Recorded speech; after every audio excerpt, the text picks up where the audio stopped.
queria agradecer a Lívia por estar aqui conosco. É uma alegria muito grande. Tem mais algum visitante? Filho do pastor Cid já não é visitante mais, né? Mais algum? Até não posso abençoá-las muito grandemente. Uma alegria imensa tê-la aqui, né? Verdadeiramente o Eterno tem nos feito uma família pela qual nós temos zelado uns pelos outros, e assim deve ser, né? Assim o Eterno tem feito no meio de nós. Aqui nós estamos no papel de crescermos espiritualmente e de agradecermos o nome dele. Yeshua não veio para condenar o mundo, mas ele veio para salvá-lo, e nós somos ferramentas e discípulos dele nesse objetivo de salvar a humanidade, de dizer ao irmão para que ele é forte quando nós estamos unidos, que nós somos mais fortes quando somos mais de um, né? Não sei se vocês repararam aqui quantos erros nós fizemos. Repararam? Alguém reparou o erro? Não, né? Ou quase não viram o erro. Mas quando a gente... Então, sou músico, Zé, mas não tem problema não. Mas no dia que eu toquei aqui a primeira vez sozinho, o Eduardo era para tocar 5 músicas, ele tocou 2, que ele viu que estava um desastre. Mas hoje vocês não repararam porque tinha mais pessoas. E quando nós estamos juntos, as nossas falhas e imperfeições, elas são menos vistas. Então isso é um ensinamento bem simples, mas é uma realidade. Quando nós estamos juntos, quando estamos pensando um no outro, não cobrir a falha do outro, né, mas ajudar o outro na sua imperfeição, esse é o intuito do corpo de Messias. Então, quando você está aqui ou quando você não está aqui, você não deve vir à congregação só por você. Venha por mim. Eu preciso da tua presença. Venha pelo pastor José, venha pela Isabel, venha por você também, né? Tem um ditado judaico que está no Piquet Avut, que é a ética dos pais, que diz assim: se eu não for por mim, quem será? Se você não for por você mesmo, não tem ninguém que vai ser por você. A não ser que você queira. É lógico que Hashem age quando nós não temos a esperança, mas você precisa confiar em ti, nos dons que o Eterno te deu, nas bênçãos que o Eterno te deu.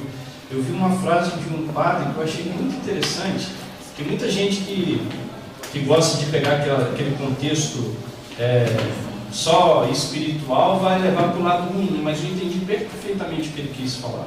Ele diz assim: faça tudo como se você não dependesse nada de Deus. Depois que você tiver feito, dependa exclusivamente dele. Dá para entender isso? Faça tudo como se nós não dependêssemos nada de Deus. Depois que fizermos o que nós pretendemos fazer, dependa exclusivamente dele. Isso quer dizer que nós não ficamos esperando Deus agir por nós naquilo que cabe a nós fazer. Então, assim, irmãos, o intuito de estarmos aqui é de nos unirmos, é de nos fortalecermos, e Deus verdadeiramente tem nos abençoado. Você pode ver que nós ficamos, de certa forma, numa tranquilidade quando o Eterno, sem uma irmã saber que nós estávamos procurando um lugar, uma irmã teve um sonho que o Eterno já tinha nos preparado um lugar. E verdadeiramente esse lugar que nós estamos, ele é lindo, está todo destruído, mas é lindo, porque nós vamos prepará-lo. Nós não podemos olhar com os olhos como ele está hoje, né? Mas nós vamos cuidar devagarzinho, ao seu tempo, na medida do Eterno. O Eterno há de nos ajudar financeiramente, ele tem nos ajudado. Já ganhamos um Sefer Torah, eu acho que o pastor José já compartilhou com vocês. A Bino Yosef Shula, na semana retrasada, mandou um e-mail dizendo que estávamos trazendo um Sefer Torah, e eu tinha mandado um e-mail dizendo a ele que nós gostaríamos de pagar. Ele não falou que vai pagar, ele já falou que vai nos dar um Sefer Torah. Ele gostaria que fizéssemos uma celebração para receber o Sefer Torah, e ganhamos o Haron HaKodesh, que é aquela arca onde fica, só para vocês terem uma ideia de valores, né? Um Sefer Torah custa $5.000. Nós estamos falando aproximadamente R$18.000 aqui, e o Haron HaKodesh custa em média R$10.000, 7 a R$10.000. O Rabino Marcelo nos deu o Haron HaKodesh, a arca sagrada, e o Yosef Shula nos deu o Sefer Torah. E assim o Eterno vai nos abençoando. Nossa congregação é muito louvada, seja o Eterno, né? Nossa congregação está muito bem localizada, é numa região, e a gente preocupou muito. Ela não tem cara de igreja, parece uma casa, e nós vamos fazer com que tenha essa aparência mesmo, de um local agradável. para que as igrejas, os nossos irmãos venham estar conosco celebrando o Shabbat, né? Então esteja aqui. Você está aqui motiva não somente você, mas a todos nós, tá? E que seja exaltado o nome do Eterno. Vamos estar ouvindo a sua palavra? Deixa eu só entrar melhor com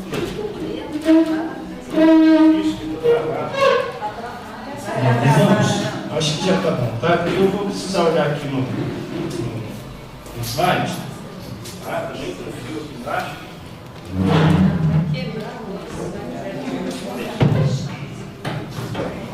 Agora sim.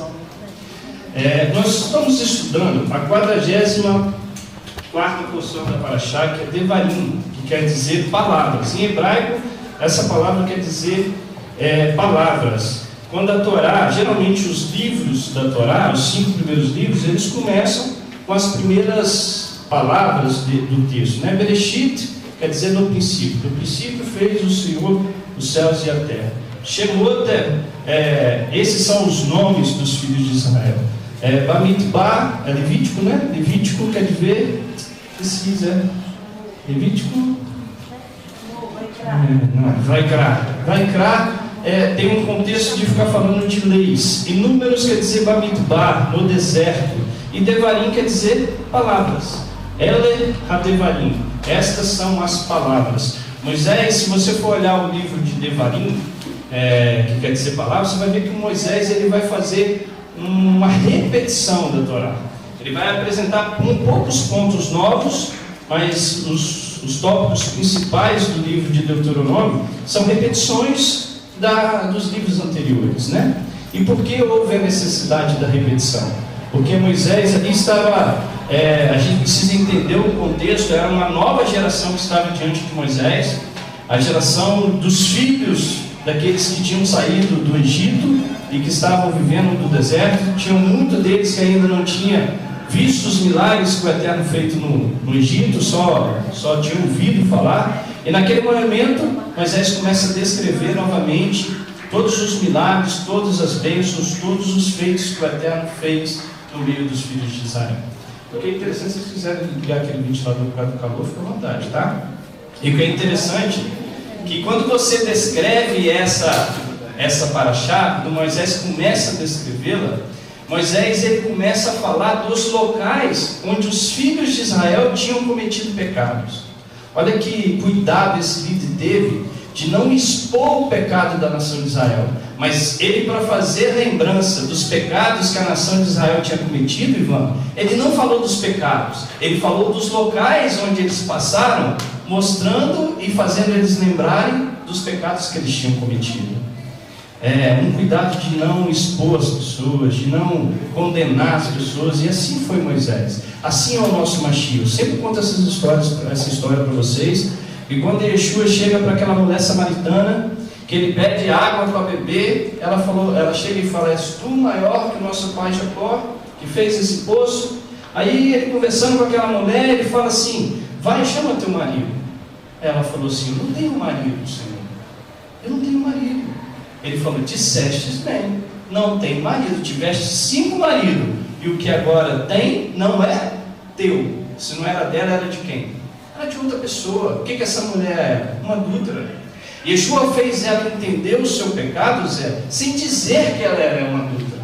Da mesma forma fez Moisés, expôs os pecados da nação de Israel, sem dizer os seus pecados. Fez com que a nação compreendesse do que Moisés estava falando, mas sem expor a congregação. Da mesma forma nós devemos proceder. Nós devemos agir com as pessoas com amor, com bondade, com misericórdia, que muito mais importante é fazer com que a pessoa compreenda e ela evolua do que eu acho que está certo, né? Do que eu falar algo que venha colocar ainda mais no fundo do poço, né? E aí a gente precisa ter um cuidado muito grande com as palavras. Então esse é o livro de Devarim. Devarim, como eu falei, quer dizer palavras. A Septuaginta traduziu esse livro como Deuteronômio, que quer dizer repetição da Torá. Também não está errado, os judeus também não veem isso de uma forma ruim. Tanto que alguns tempos anteriores ao exílio da Babilônia, esse livro era chamado Mishnei Torá, repetição da Torá. E é o mesmo contexto aqui de Deuteronômio, repetição da lei. Só que, irmãos, eu queria que a gente entendesse, porque nós estamos num período de formação da nossa congregação, e eu acho que é bom nós evoluirmos em alguns aspectos que diz a nossa relação com os nossos irmãos, com a congregação, entendendo o nosso contexto, o contexto judaico, bíblico. Eu queria falar um pouquinho, nós ensinamos na penúltima vez, o José ensinou na última vez, na penúltima vez nós entendemos um pouco sobre o corpo do Messias. Não foi isso que nós estudamos? Para quem não acompanhou, o irmão Alberto já até fez Está no ar. já está no ar, né? Está lá no YouTube, depois se você quiser o link, é só colocar o nome lá no YouTube. Entendendo o corpo de Yeshua. Se você colocar esse texto lá, você vai ver o estudo, tá? E eu queria só dar uma pequena revisão para vocês do que nós falamos nesse estudo. Acho que não está funcionando. De novo ele passei para mim.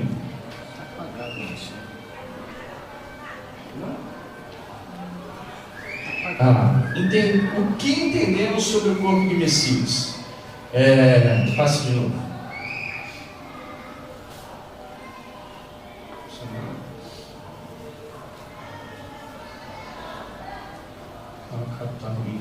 O corpo precisa retornar ao estágio original descrito em Gênesis. Nós aprendemos isso no último estudo.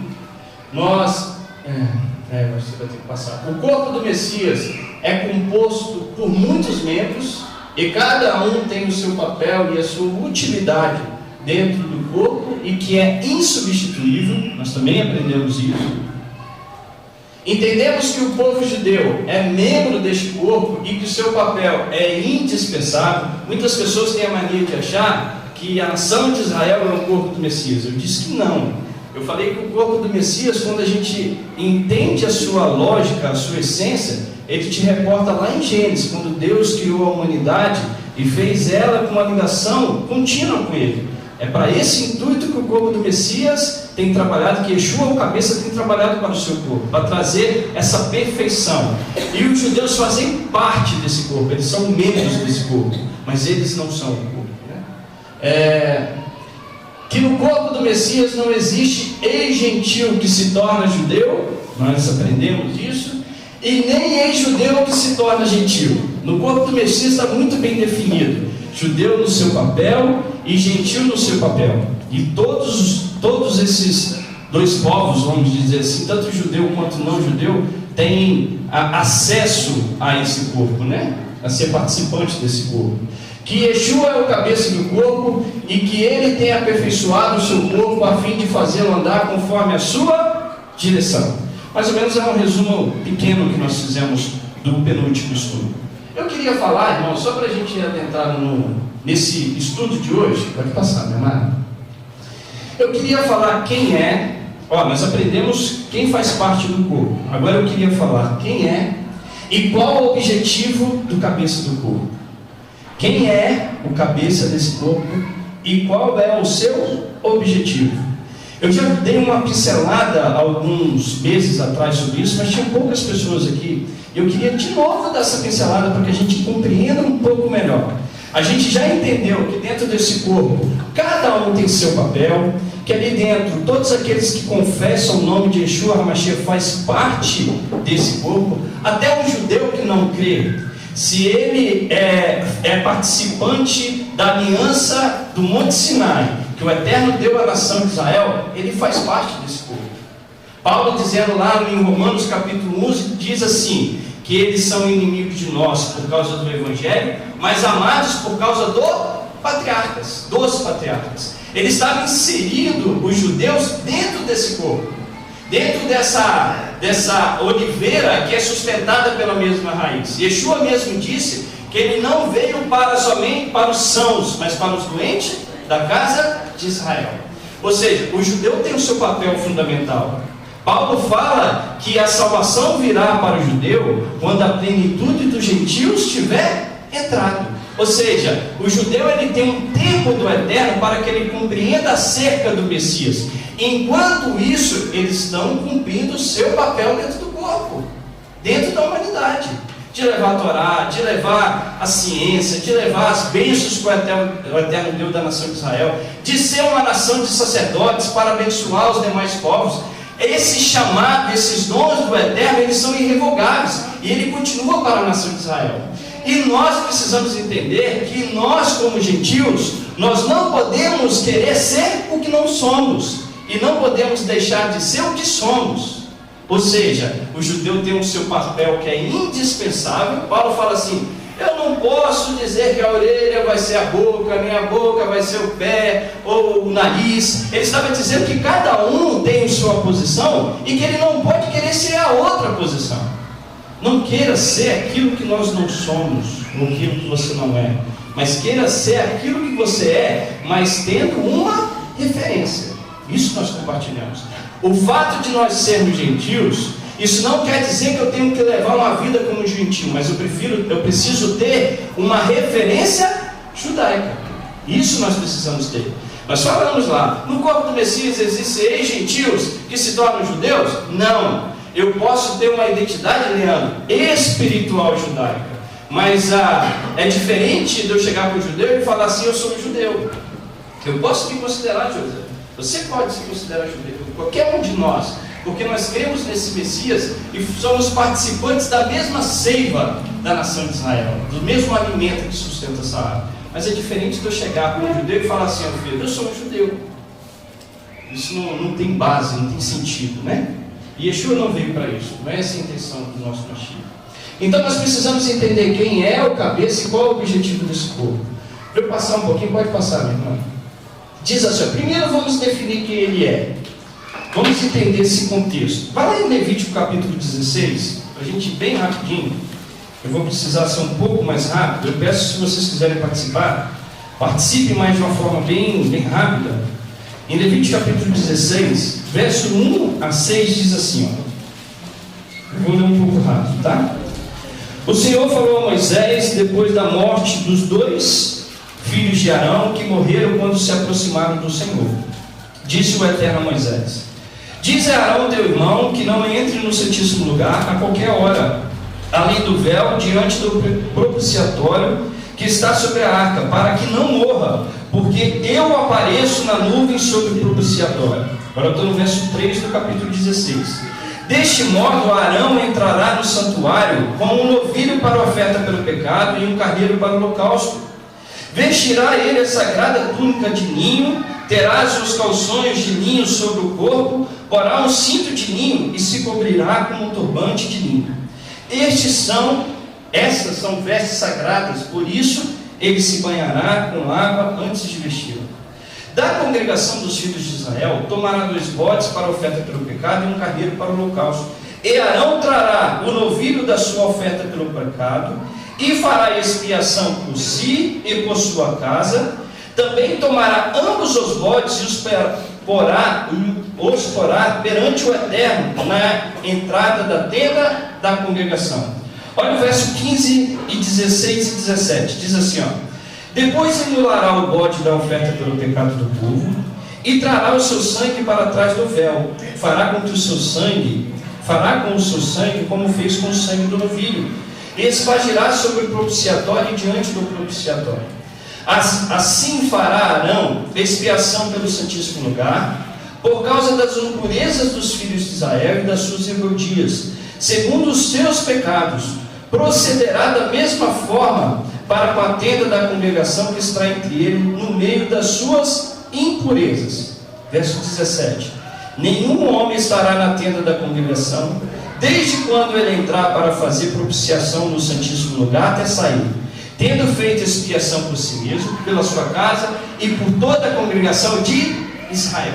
O que eu quis mostrar, iniciando com esse texto? Eu falei que primeiro nós estamos aprendendo a definir quem é o cabeça desse corpo, qual que é a sua utilidade, qual é o seu papel. Porque aqui eu estou lendo, né, que existe um sacerdote, que esse sacerdote ele tem a função, a utilidade de ligar a sua casa e a nação de Israel com o Eterno.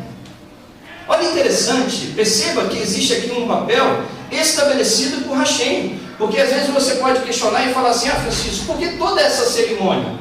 Por que ter um sacerdote que faz essa ligação?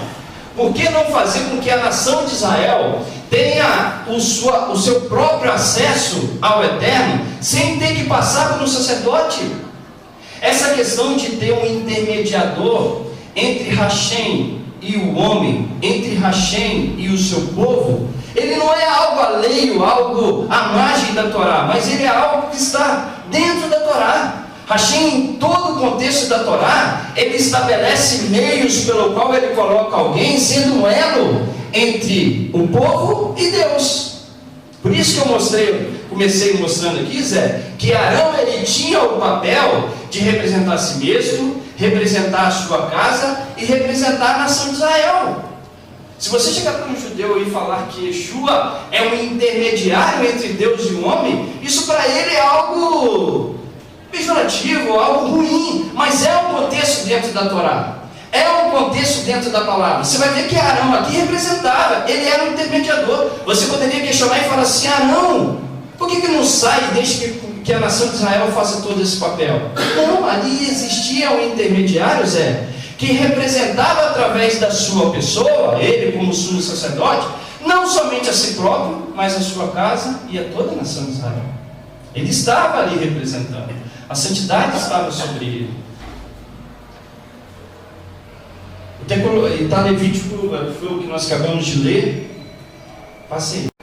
Ali, eu até coloquei, ó. E nenhum homem entrará na tenda da congregação, nenhum homem, quando ele entrar para fazer expiação no santuário, até que ele saia, depois de feita a expiação por si, pela sua casa e por toda a congregação de Israel. Olha lá em Números capítulo 6. Calma comigo.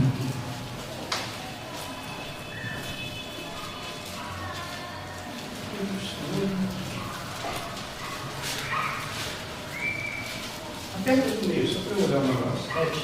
Tira por trás da minha bateria, que eu fiz isso uma vez e ela funcionou. Em Números capítulo 6.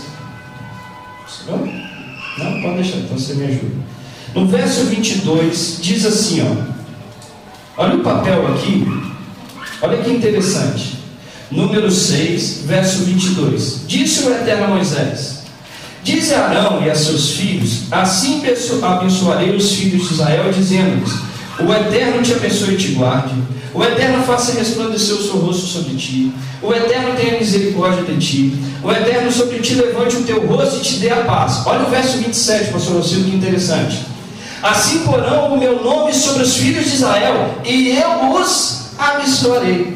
Quem é que vai pôr o nome do Eterno sobre os filhos de Israel? O sacerdote. A função estava sobre o sacerdote de colocar sobre a nação de Israel, Josumar, o nome de Hashem. O Eterno, não se preocupa, pode deixar, ela vai me ajudando. Você vai ver que nesse papel, Zé, o sacerdote ele tinha a função de estabelecer o nome de Hashem sobre a congregação. Ele era um intermediário, ele estava ali para cumprir uma utilidade pela qual o Eterno colocou e de forma indispensável. Indispensável. Se não poderia adorar, falou assim: faça a bênção que eu colocarei o meu nome sobre a nação de Israel. Não, e os porá o meu nome sobre a nação de Israel. Ou seja, esse intermediário sempre existiu dentro do contexto da lei. Quando a gente olha para Moisés, olha lá em primeiro, passa aí que eu acho que tem esse texto, deixa eu ver.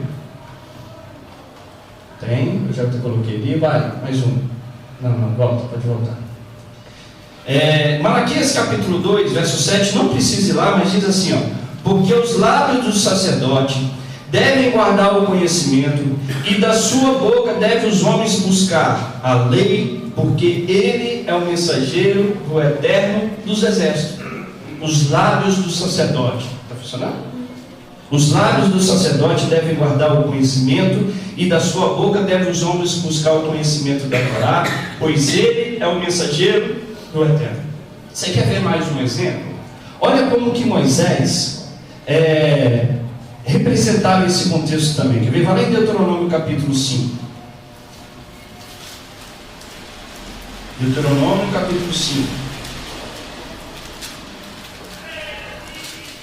Verso 22 e o 29. Olha que interessante. Estas Essas palavras falou o Senhor a toda a assembleia, no monte, no meio do fogo, da nuvem e da escuridão, com grande voz, e nada acrescentou. Então as escreveu em duas tábuas de pedra e as entregou a mim. Quando ouvistes a voz do meio das trevas, e viste um monte ardente em fogo, chegastes-vos a mim todos os chefes das vossas tribos e as vossas autoridades, e dissestes: o eterno nosso Deus nos fez a sua glória, nos fez ver a sua glória e a sua grandeza. Ouvimos a sua voz no meio do fogo. Hoje vimos que Deus fala com o homem e que este permanece vivo. Verso 25. Agora, porém, por que morreríamos? Este grande fogo nos consumirá, e morreríamos se continuarmos a ouvir a voz do eterno nosso Deus. Qual mortal como nós, que ouviu a voz do Deus vivo falando no meio do fogo e sobreviveu? Olha o verso 27. Chega-te e ouve tudo o que disseste o Senhor, o nosso Deus, Moisés. Então nos dirá tudo o que te disser o Senhor, o nosso Deus, e ouviremos e o faremos. Ele está falando assim: Moisés, eu ouvi a voz de Deus, mas eu estou temendo, eu estou temeroso a continuar a ouvir a voz desse Deus vivo. Moisés, seja um intermediador, ouça a voz desse Deus e represente-o, para que eu possa ouvir a sua voz, para que eu não morra. Esse contexto de intermediador está contido na Torá. Moisés foi o intermediador entre Hashem e o povo. Por isso que Moisés falava com Deus o quê? Face a face, pois ele ouvia a voz de Hashem, meu amado, e entregava ao povo. Ele era um intermediador. Será que o povo não poderia ouvir diretamente? Talvez sim, mas o Eterno queria dar uma representatividade. Tanto que ele chega lá, aqui nós estamos lendo uma repetição da história que ocorreu lá em Êxodo capítulo 20. Quando a nação de Israel, lá em Êxodo capítulo 20, fala para Moisés que não queria mais ouvir a voz do Eterno, por temê-la, por ter receio do poder da voz do Eterno, o Eterno escuta o que eles falaram para Moisés e chega para Moisés e fala assim: falaram bem o que te disseram a nação de Israel. Quem me dera se eles me temessem dessa forma como estão me temendo agora. Falaram bem, porque existe uma representatividade que o Eterno gostava queria transmitir na sua Torá. E essa representatividade que nós estamos colocando e aprendemos, e estamos tentando entender quem é o nosso Mashiach, para que eu possa chegar nesse entendimento. Olha lá em Hebreus capítulo 8, para você entender isso melhor. Eu estou conseguindo dar clareza nesse exemplo? Lá em Hebreus capítulo 8, verso 1 diz assim, ó, o mesmo contexto lá, nós falamos do sacerdote que tem a função de ser um mediador ou representante do Eterno para os homens, e dos homens para o Eterno. E aqui em Hebreus capítulo 8 diz assim, o ponto principal do que estamos dizendo é que temos um sumo sacerdote tal que se assentou à direita do trono da majestade nos céus, como ministro do santuário e do verdadeiro tabernáculo que o Senhor fundou e não o homem. Todo sumo sacerdote é constituído para oferecer dons e sacrifícios, pelo que era necessário que este também tivesse alguma coisa para oferecer. Ora, se ele estivesse na terra, nem seria sacerdote, havendo já sacerdote que oferecesse dom segundo a Torá. Ele serve no santuário, que é figura das coisas celestiais. É por isso que Moisés divinamente foi avisado quando estava para construir o tabernáculo. Ele está falando assim, a Torá, ela já estava querendo representar o que o nosso Mashiach, na sua utilidade, na sua essência, representa no mundo espiritual. Vê que faças tudo conforme o modelo que te foi mostrado no monte. Agora, porém, Yeshua alcançou o ministério superior ao deles, como também a aliança da qual ele é mediador, e superior à aliança antiga, que está firmada em promessas superiores. Amém? Ele já está colocando Yeshua dentro desse papel de mediador, que foi Arão, que foi seus filhos, que foi Moshe, para que a representatividade que o Eterno estava querendo mostrar na sua Torá fosse plenamente cumprida em Yeshua HaMashiach. Ele é o representante de Hashem.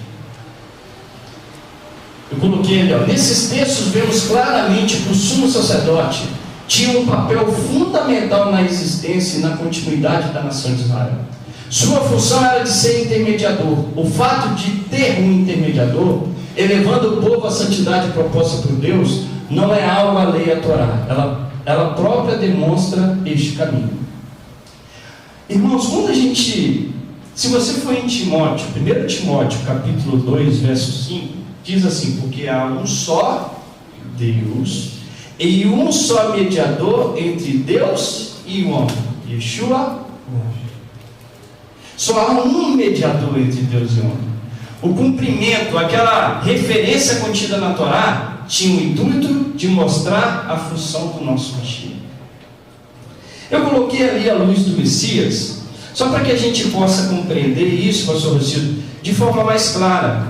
Porque eu sempre falei isso com vocês, mas eu nunca trouxe aqui uma referência judaica que me desse um respaldo para te mostrar isso, mas hoje eu trouxe para ficar mais claro. Quer ver? Vai comigo lá em Gênesis capítulo 1. Olha como o nosso Mashiach tem a sua representatividade, a sua essência tão profunda, mas tão profunda, que mais sábio dos judeus, vamos dizer assim, que estuda a Torá na sua plenitude, ou de qualquer homem, não consegue chegar à plenitude do seu conceito, daquilo que ele representa.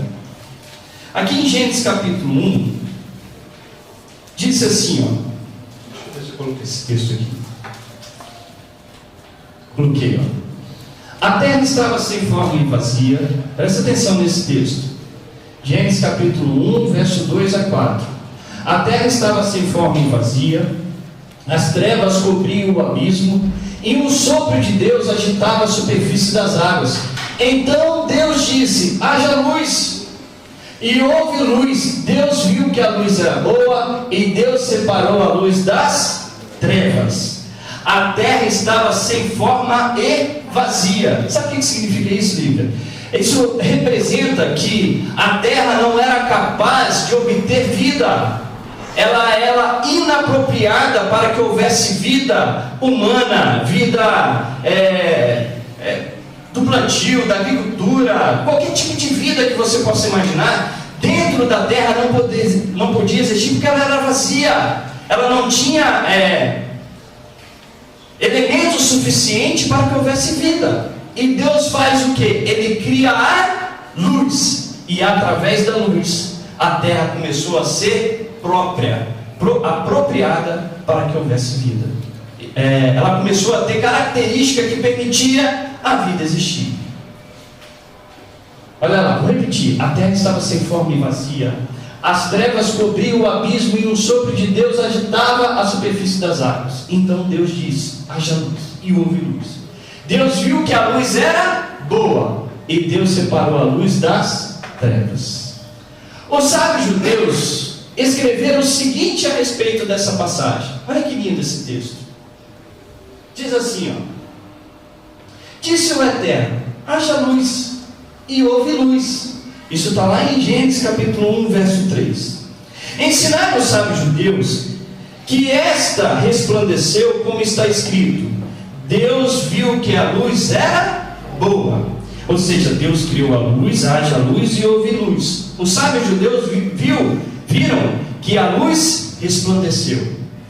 Deus viu que a luz era boa. As forças do mal também viram a luz e perguntaram ao Eterno: que luz é esta? O Eterno respondeu: este é o rei que derrotará todos vocês no final dos tempos. As forças do mal em seguida caíram no chão, temendo frente à alma do Messias, como está escrito: e separou Deus a luz da escuridão. Isto é um contexto judaico. Quando a luz existiu, a alma do Messias, a presença dele estava sendo criada, e aquilo que estava inapropriado para a vida passou a ter uma condição para que a vida existisse. Olha que lindo. Nas palavras haja luz, os sábios judeus compreenderam que isso era uma alusão ao Messias. E assim a Midrash, que são comentários rabínicos, diz: que luz é essa que recai sobre a congregação do Eterno? A resposta é a luz do Messias. Aí você vai entender, quando Yeshua Vá lá em João, no capítulo 8, não precisa ir lá não, mas quando Yeshua fala lá em João no capítulo 12, que ele diz assim, ó, pois Yeshua outra vez disse, eu sou a luz do mundo, quem me segue não andará em trevas, mas terá a luz da vida. Quando Yeshua falava essa palavra, ele não falava para leigos, ele não falava para pessoas que não entendiam esse contexto, mas ele sabia que ao falar que ele era a luz do mundo, na hora os judeus que estavam ouvindo o anjo, estava sendo reportado a Bereshit, para que ele pudesse entender que assim como lá no início em Gênesis, o mundo não tinha vida, e após a existência da alma do Messias, que representa a luz, a trevas foi dissipada, a luz passou a operar, e as condições da vida começaram a existir. Por isso que ele fala que eu sou a luz do mundo, porque da mesma forma como lá não tinha vida, através desse Messias, a vida resplandece. O Mashiach que traz a vida.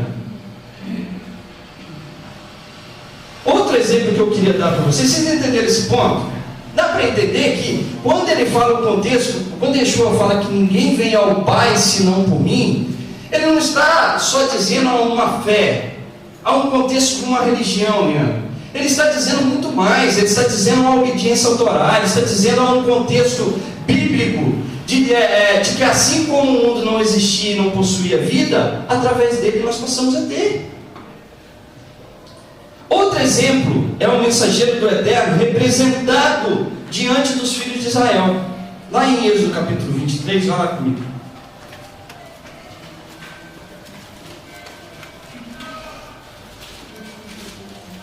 Êxodo capítulo 23,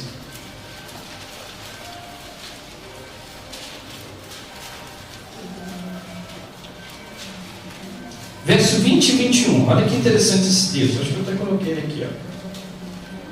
O mensageiro do Eterno, está ali, ó. Êxodo 23, verso 20 e 21. Eis que eu vos envio um anjo. Vocês estão com as suas Bíblias abertas? Vamos ler por aqui, capítulo 23, verso 20 e 21. Eis que eu vos envio um anjo adiante de ti, para te guardar pelo caminho, e te levar ao lugar que te preparei. Guarda-te diante dele e ouve a sua voz. Não te rebeles contra ele, ele não perdoará a vossa rebeldia, pois nele está o meu nome.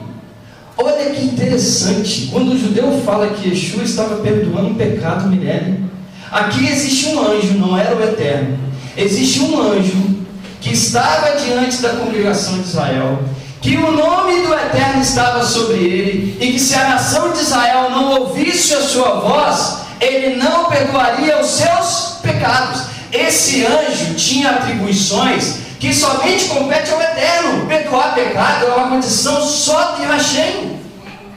Só que estava sobre esse anjo a autoridade de perdoar ou não o pecado, porque sobre ele estava o nome de Hashem.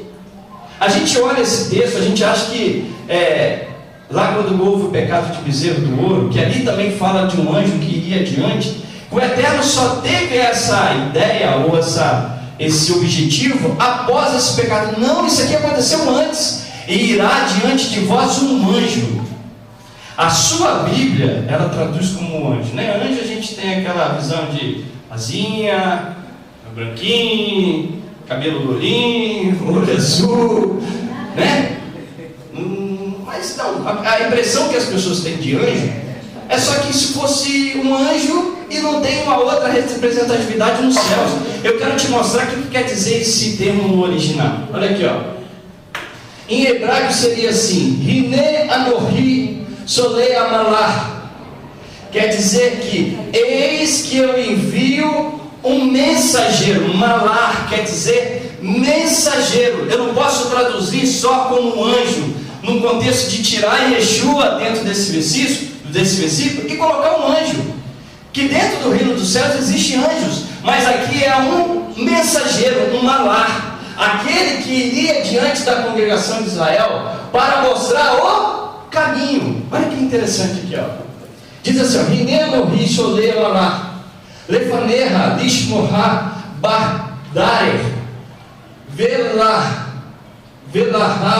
Aha El Hamakom Asher Haninoti. Olha aqui, ó. Olha como que é esse contexto mais perto do original. Seria mais ou menos assim, ó. Eis que eu envio um mensageiro, não um anjo, um mensageiro, perante ti, para guardar-te no caminho e para conduzir-te ao lugar que te tenho preparado. Quando você lê lá em cima, Rutinho, que você olha lá, guardar-te diante dele e ouve a sua voz, deixa eu ver lá no verso 20 lá em cima. Eis que eu vos envio um anjo adiante de ti, para guardar-te o caminho e conduzir-te ao lugar que tenho preparado. A intenção que dá aqui nesse texto, a impressão que ele transmite, é que o caminho pela qual ele está se referindo é o caminho pela qual a nação de Israel passou até chegar à terra prometida. Não é esse o contexto que o texto hebraico quer dizer. Ele não quer dizer sobre o caminho pela qual a nação de Israel estava percorrendo, mas para guardar a nação de Israel no caminho.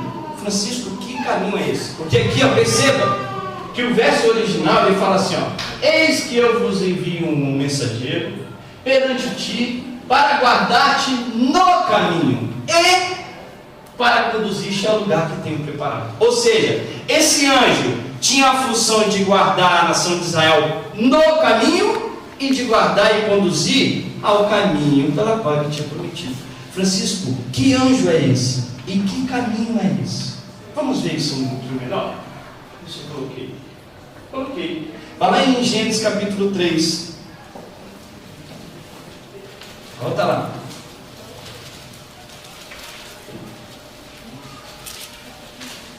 Gênesis capítulo 3. Verso 22 e 24. Diz assim, ó.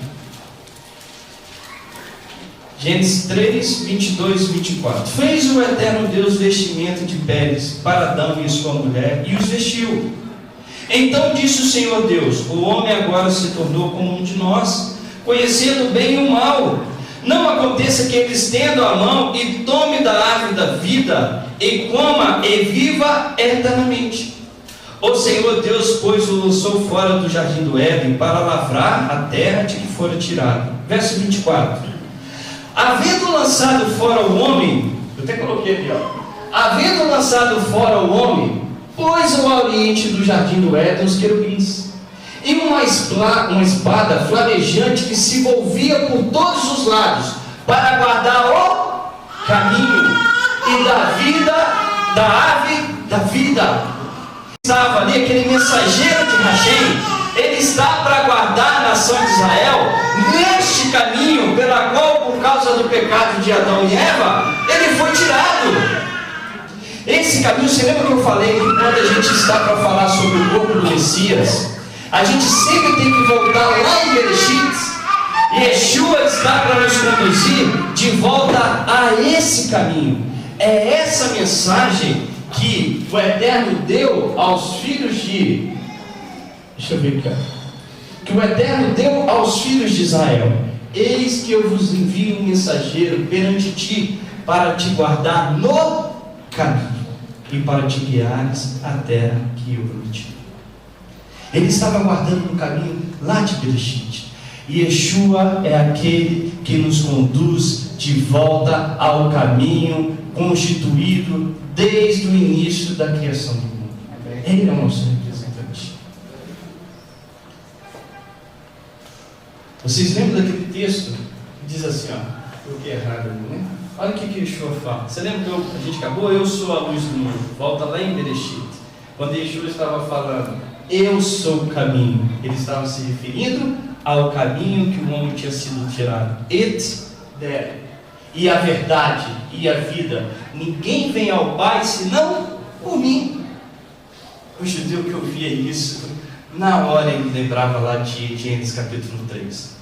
O homem por causa do pecado, a mulher por causa do pecado, foi tirada do privilégio, e o Eterno colocou um querubim para guardar o caminho da árvore da vida.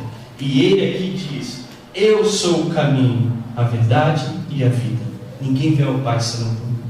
Em hebraico seria mais ou menos Ani et dere, vemet verhaim. Eu sou o caminho, a verdade e a vida. Na hora estava reportando lá em Gênesis capítulo 3. Isaías capítulo 9 diz assim, porque um menino não nasceu, um filho se nos deu, o principado está sobre os seus ombros, e o seu nome será maravilhoso, Conselheiro, Deus forte, Pai da eternidade, Príncipe da paz. É isso que eu quero mostrar, irmãos. Yeshua, ele representa o eterno para nós, e ele nos representa diante de Hashem. Tudo aquilo que tudo aquilo que representa Hashem, que transmite a sua essência, está em Yeshua Mashiach. É nele que nós encontramos, é nele que nós sentimos a imagem do Deus vivo. Ele é o caminho, ele é o Dere, ele é a vida, ele é a verdade. É dentro desse contexto, por isso que aqui Isaías fala que ele será maravilhoso, Conselheiro, Deus forte, Pai da eternidade, Príncipe da paz. E Yeshua na sua essência é Deus? Sim! Ele na sua essência é Deus, ele representa a imagem do Deus vivo. Ele é aquele que nos conduz ao caminho da essência, como era em Bereshit. Eu não tenho como negar a essência de Yeshua, a sua divindade. Nós não podemos fazer isso. Ele representa a imagem do Deus vivo, e nós estamos aqui para ter essa essência e desfrutar dela, naquilo que é possível. Agora, irmãos, eu quero dar o verdadeiro, por isso que é o grande problema. Se você for lá em Colossenses, no capítulo 1, verso 15, vai lá comigo, olha que interessante. Colossenses, capítulo 1.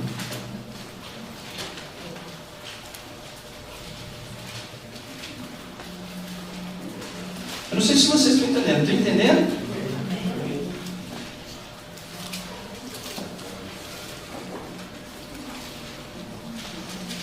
Colossenses capítulo 1, verso 15 diz assim, Ele é a imagem do Deus invisível, o primogênito de toda a criação. O primogênito de toda a criação. Lembra de haja luz. Pois nele foram criadas todas as coisas que há nos céus e na terra, visíveis e invisíveis, sejam tronos, sejam soberanias, sejam principados, seja potestade. Tudo foi criado por ele e para ele.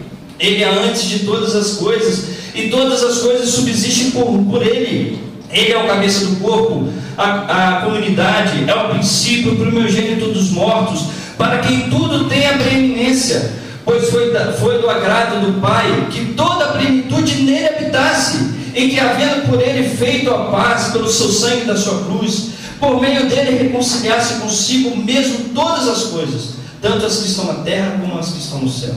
A vós também, que no outro tempo erais estranhos e inimigos na sua mente, pelas vossas obras más, agora contudo vos reconciliou no corpo da sua carne, pela morte, para perante ele vos apresentar santos, irrepreensíveis e inculpáveis, se é que permaneceis fundados e firmes na fé, não vos deixando afastar da esperança do Evangelho que ouviste, a qual foi pregada a toda criatura que há debaixo do céu, no qual eu, Paulo, fui feito ministro.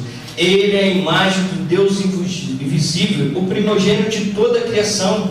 Em Colossenses capítulo 2, verso 2 diz assim, para que os seus corações sejam consolados e sejam unidos em amor, enriquecidos na plenitude da inteligência, para conhecimento do mistério de Deus e Pai de Yeshua, em quem estão escondidos todos os tesouros da sabedoria e da ciência.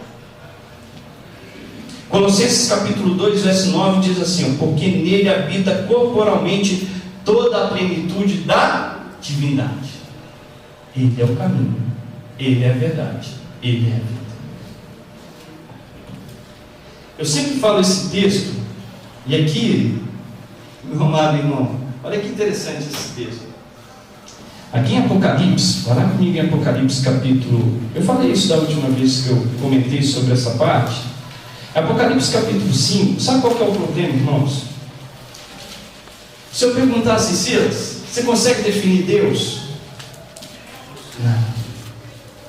Você não consegue definir Deus. Não existe mente humana que o defina. Ele é ilimitado, ele é incorpóreo. Se Yeshua representa a imagem do Deus invisível, e se nele habita corporalmente a imagem da divindade, eu consigo definir Yeshua? Não. As pessoas querem definir aquilo que não possui definição. Por mais que nós alcancemos ou entendimento, conhecimento da palavra, nós não vamos conseguir compreender aquele que é a luz do mundo, aquele que tirou aquilo que não existia vida, rompeu todas as trevas e tudo que existia de ruim e colocou no chão, e ele passou da vida. Eu não consigo definir aquele que é o caminho que nos conduz de volta à origem lá em Bereshit. Eu não consigo definir aquele que rompe a vida, que é acima da morte física que nós todos passaremos. Como definiremos o nosso Messias? É impossível. Da mesma forma, aqui em Apocalipse capítulo 5,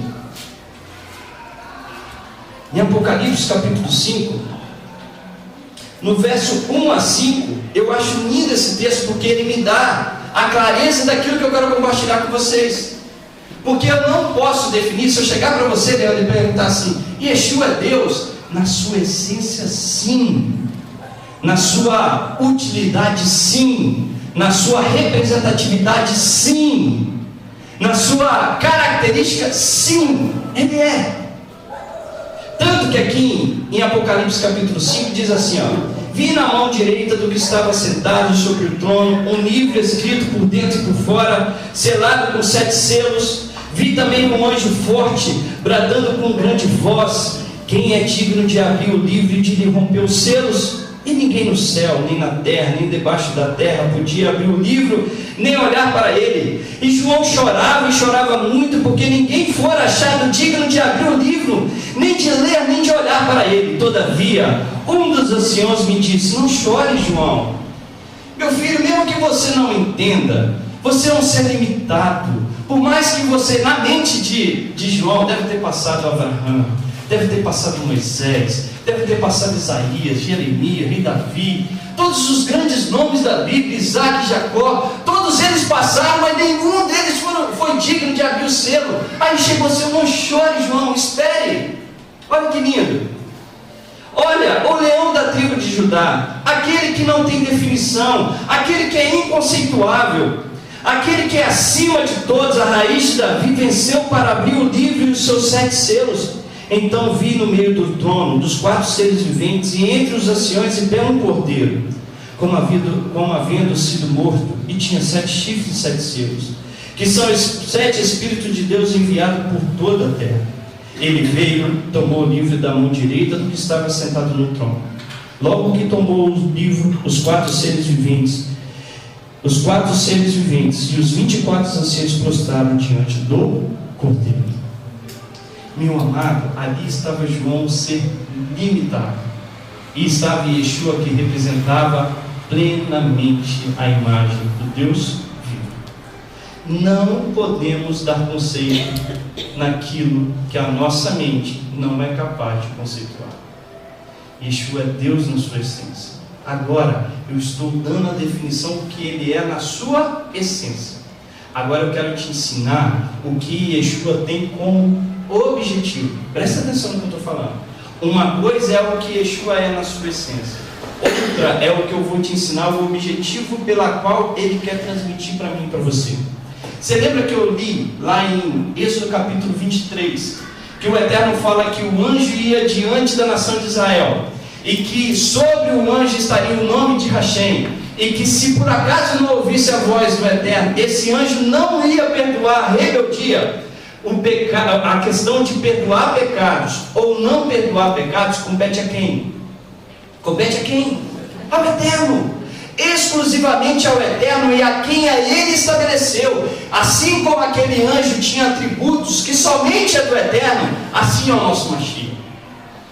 Aquele anjo que representa Yeshua, né? Eu estou falando anjo para ti. Mas assim como o Eterno otorgou ao Mashiach, ao mensageiro lá em Êxodo capítulo 23, atribuições que é só dele, o Eterno, assim é o nosso Mashiach.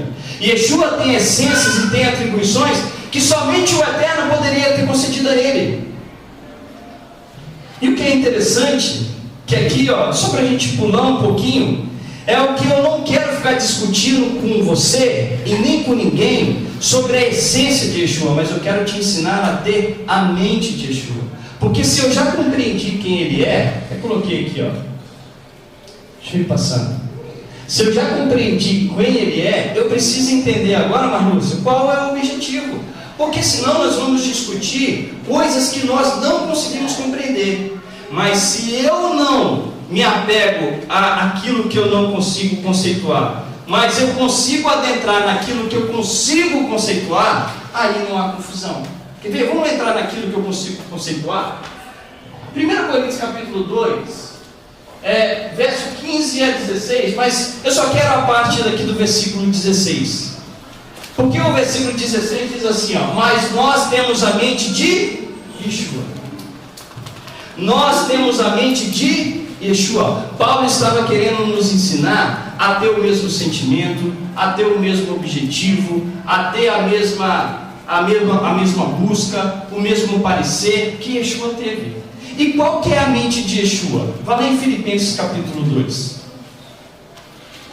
Esse texto aqui de Filipenses capítulo 2, eu acho que ele resume tudo que eu falei aqui durante 40 minutos. Olha só, Filipenses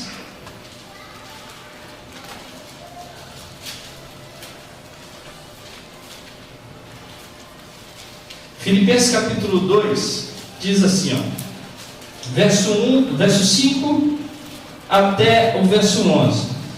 Olha que interessante. Primeiro, o apóstolo Paulo aqui, ele começa a falar sobre a essência de Yeshua. Depois ele fala sobre a mente de Yeshua, a intenção dele. Olha só, verso 5.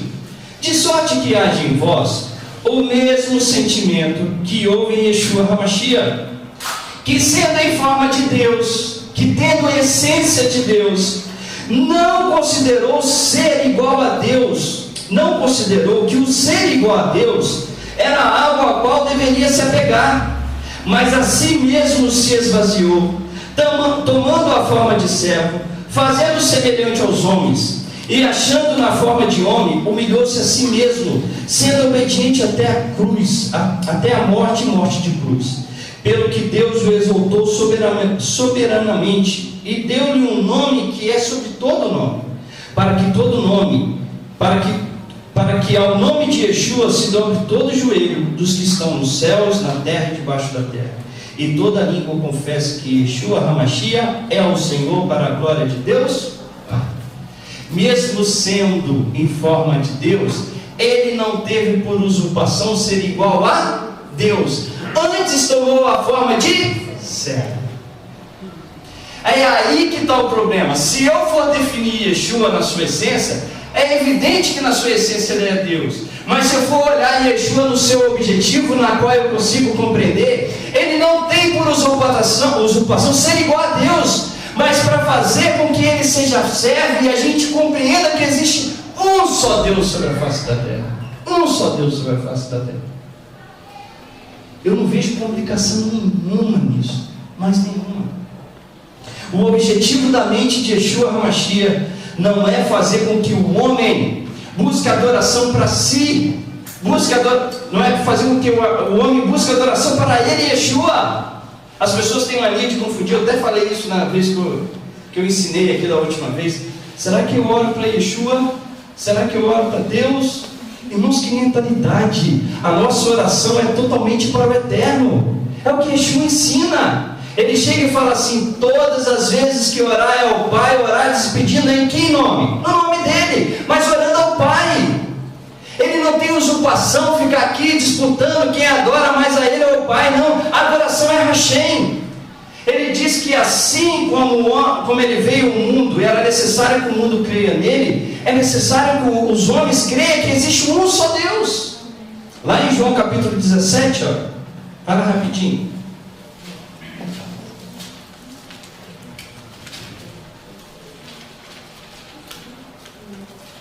João capítulo 17. Olha que lindo esse texto. Tendo dito essas coisas, Yeshua levantou os olhos ao céu e disse: Pai, é chegada a hora.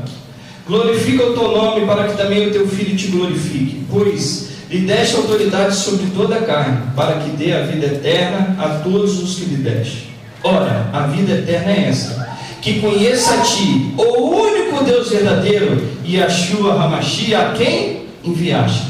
O único Deus. Só existe um Deus na face da terra, meu Brasil. Só existe um Deus sobre a face da terra. Lá em Marcos capítulo 12, verso 29, Yeshua disse, e Yeshua respondeu-lhe, o primeiro de todos os mandamentos é, ouve, ó Israel, o Senhor nosso Deus é o único Senhor. Chamar Israel Adonai Elohim, Adonai Errado. Ele é o único, o próprio Yeshua declarando. Se você for em Marcos, e aqui, irmãos, para a gente encerrar, Marcos não, Êxodo capítulo 33, vai lá comigo. Êxodo 33, eu falei errado. Marcos eu já acabei de falar.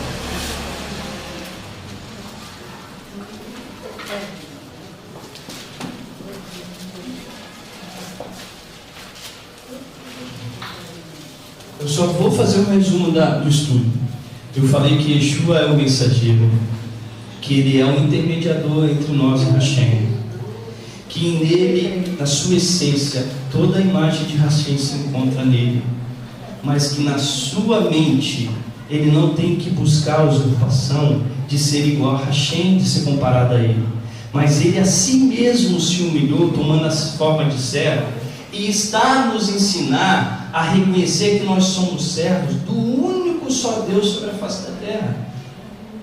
É esse que é o estudo, esse que é o contexto. Nós não estamos aqui rompendo em nada a unicidade de Hashem, em nada dizendo que ele é o errado, que ele é o único, que se não for por Hashem, nada existiria, que o Mashiach foi criado como o primogênito de todas as coisas, e nele está a imagem do Deus vivo, mas o Mashiach tem o intuito de levar os homens a Hashem, a servi-lo como o único Deus sobre a face da terra. Olha aqui em Êxodo capítulo 33, você vê como que Yeshua está presente na Torá, né? Por isso que quando ele começava a falar dele, ele começava a descrever lá na Torá e nos profetas, né? Em toda a Taná. Êxodo capítulo 33,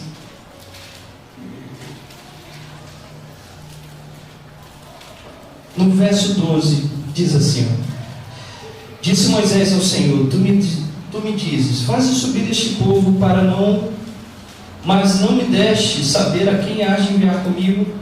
Disseste também, conheço pelo teu nome, e achaste graça aos meus olhos. Se eu achei graça aos teus olhos, rogo-te que agora me mostre os teus caminhos, para que eu te conheça, a fim de que ache graça aos teus olhos. Considere que essa nação é teu povo. Respondeu-lhe o Senhor, a minha presença irá contigo, e eu te darei descanso. Então Moisés lhes disse, se a tua presença não for conosco, não nos faça subir deste lugar. Como se saberá que achamos graça aos teus olhos, eu e o teu povo? Acaso não é por andares conosco, de modo que somos separados, eu e o teu povo, de todos os povos que há sobre a face da terra? Então disse o Senhor a Moisés, farei também isso que disseste, porque achastes graça aos meus olhos, e te conheço pelo teu nome. Então Moisés disse, rogo-te que me mostre a tua glória. Respondeu-lhe o Senhor, eu farei passar toda a minha bondade diante de ti, e te proclamarei o nome do Eterno. Olha que interessante. Terei misericórdia de quem eu tiver misericórdia, e me compadecerei de quem me compadecer. Aqui, olha esse texto do verso 19 que fala assim, respondeu o Senhor, eu farei passar toda a minha bondade diante de ti, e te proclamarei o nome do Eterno. Aqui era um mensageiro falando para Moisés que ele ia proclamar o nome do Eterno sobre Moisés, para Moisés. Porque se fosse o próprio Hashem que estivesse aqui dizendo, José, assim, ó, e farei passar toda a minha bondade diante de ti, e te proclamarei o meu nome. Não, mas aqui o mensageiro fala, e eu te proclamarei o nome de Hashem. Irmãos, Yeshua está para proclamar o nome de Hashem sobre toda a face da terra. Esse é o papel principal de Yeshua, para que os homens retornem a Hashem com o seu coração, com as suas vidas, porque a vida eterna é essa, que conheça a ti como único Deus. Olha que interessante, que logo depois o nome é apresentado a Moisés. Aqui no verso 6 diz assim, ó: passando o Senhor perante Moisés, proclamou: Senhor, Senhor, Deus misericordioso e compassivo, Deus tardio em irar-se, grande em Hesed veemente, graça e verdade. Esse é um dos motivos do nome da nossa congregação. Hesed veemente está no nome de Hashem. E Yeshua, lá em João, no capítulo 1, quando João está descrevendo que ele estava no princípio com Deus, que ele era o verbo, que ele era Deus, lá no capítulo 1, verso 14, diz assim: e vimos a sua glória, a glória do Filho unigênito do Pai, cheio de graça e verdade. O mesmo contexto de Deuteronômio, de Êxodo capítulo 34, que nós acabamos de ler. E Yeshua está para proclamar o nome de Hashem sobre nós. Para nós encerrarmos, que esse é o texto final mesmo, diz assim, ó, olha Marcos capítulo 12, verso 29. Desculpa, eu não botei nesse slide. Deixa eu ver aqui. Lá em João capítulo 17, vai lá comigo.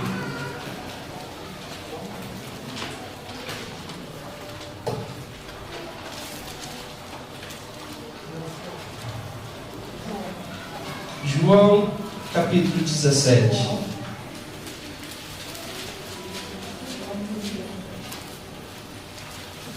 Verso 24 diz assim, ó: Pai, quero que onde eu estiver, estejam também comigo aqueles que me deste, para que vejam a minha glória, a glória que me deste, porque me amaste antes da criação do mundo. Pai justo, o mundo não te conheceu, mas eu te conheci, e estes conheceram que tu me enviastes. Olha o verso 26. Eu lhes dei a conhecer o teu nome, e continuarei a fazê-lo, para que o amor com que me amaste seja neles, e eu neles esteja. Yeshua está a dar a conhecer o nome de Hashem até os dias de hoje. Ele é o caminho, Ele é a verdade, Ele é a vida, Ele representa a imagem do Deus invisível, Ele é Deus na sua essência, só que Ele não tem por usurpação ser igual a Deus. Deus só existe um, e Ele nos ensina a amar esse único Deus sobre a face da terra. Se você quer ficar entendendo se Yeshua é Deus para ser adorado, para ser exaltado, este é um conceito pela qual eu e você não devemos entrar. Mas se você entrar no entendimento que Yeshua quer te levar a adorar o único só Deus sobre a face da terra, aí você está no princípio bíblico. Aí você tem a mente de Yeshua. Aí você está no mesmo objetivo dele, para que o nome do Eterno seja conhecido sobre toda a face da terra. Então só há um mediador entre Deus e o homem, Yeshua HaMashiach. Amém? Que o Eterno nos abençoe. E que você possa sair daqui com esse entendimento, entendendo que Ele é o cabeça desse corpo e que Ele tem trabalhado para que todos conheçam que existe um só Deus sobre a face da terra. Vamos orar? Vamos ficar de pé?